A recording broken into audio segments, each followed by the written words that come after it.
So individually, no hospital would have spent the 2 crores, 3 crores required to do it. But when the country negotiated, a national license has been purchased.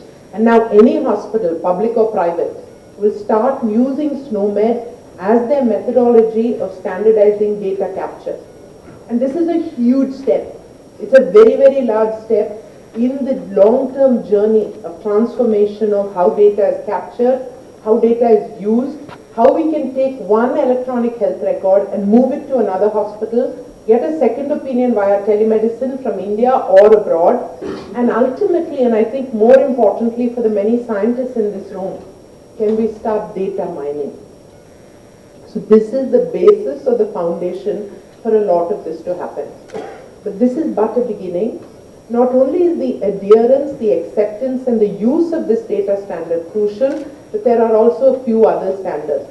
So one is the data capture, the second is the interoperability of data or software.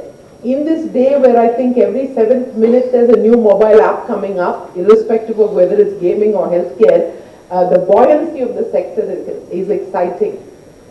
So the ability to use accepted standards like HL7, which are messaging standards for movement of data, things like that also need to be brought into legislation and standardization and common use.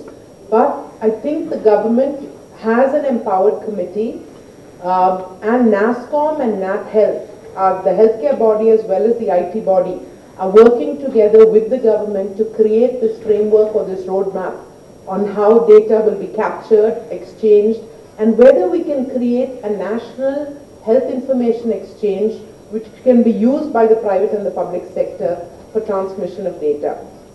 And this throws up tremendous opportunities. Will we take a health record and tag it with the UID so that we have this unique identification and enhance an already built up infrastructure in the country, which is the identification infrastructure, rather than having a separate health ID. So this is one very good opportunity. Will we use, I think I heard the railway minister speak the other day at, I was speaking at, which conference was that? Anyway, one of these, this was in Delhi, sir. So at that one, he said across the railway lines, in every station, I have a high bandwidth connectivity. And I can use that high bandwidth connectivity as well as the electricity, which many villages still don't have, to create a skills training center. So post-session, I asked him, can you add another 150 square feet and also create a telemedicine center, sir, so that they get a double advantage. And while the concentration of doctors today, 80% of India's doctors live in 20% of the geographies, which is the urbanized environments, and the population is still about 60% in rural India.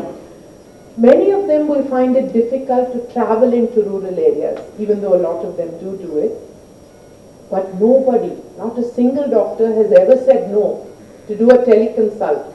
So if we started doing, and this is what actually Apollo declared, that Apollo's 5,000 doctors will give you one teleconsult per day. So 5,000 teleconsults per day, completely free to rural India, if you will enable the bandwidth and the access. So we need out-of-box, non-linear growth, tremendous thinking to enable access.